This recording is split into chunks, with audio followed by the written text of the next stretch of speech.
Hello everyone, তো আজকে picnic করছি। এই যে ম্যাগি দিয়ে পিকনিক করবো, একটু অন্যরকম ভাবে পিকনিকটা হচ্ছে। এই যে ম্যাগি, এদিকে শুকনো লঙ্কা আছে।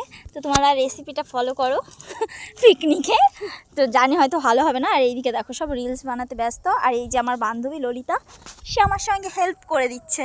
তো তোমরা দেখতে থাকো, তো দেখাচ্ছি একটু পরে। আর ঠেলা দেই অনেক তো গাইস নুড়ি বানিয়েছিলাম, দেখো এখান থেকে আগুন লেগে পুরো পুড়ে গেছে, পুরো রিস্ক একটা আর কি। তো গাইস এইদিকে গরম তেল করেছি, আর আমরা যে মশলাটা করেছিলাম ওটার মধ্যে দিয়ে দেবো এখন।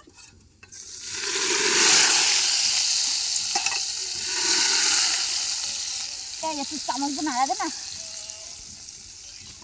প্রচণ্ড গরম গাইস। তো দেখা হচ্ছে আবার পরে, এটা মিক্স করে নিই।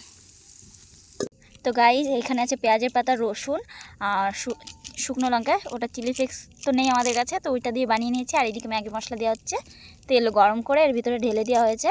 তো এই মশলাটা একটু আগে দিলে খুব ভালো হতো। আর এইদিকে ম্যাগিটা সিদ্ধ হয়ে যাবে, তারপরে এই ম্যাগিটা দিয়ে এইটা দিয়ে মিক্স করা হবে। তো তোমরা দেখতে থাকো। তো গাইস জল ঝরিয়ে এই মশলাটার মধ্যে দিয়ে দেবো, এটা দিয়ে মিক্স করা হবে, মাখানো হবে। তো বাড়ি থেকে কিছু নিয়ে আসিনি, জলটা ঝরাতে পারলে খুব ভালো হতো।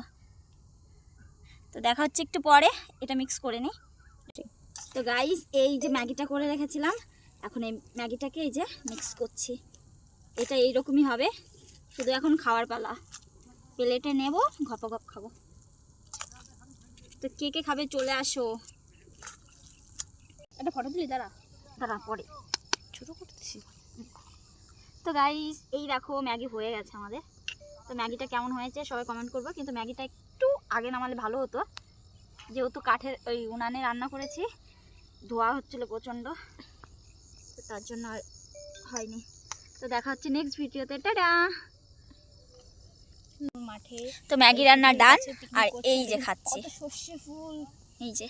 তারপর এরকম মাঠে আমাদের মাঠটা তোমাদের একটু তো গাইস এই পুরো কমপ্লিট, খুব সুন্দর দারুণ হয়েছে খেতে। তো তোমরাও চাইলে এরকমভাবে বানিয়ে খেতে পারো।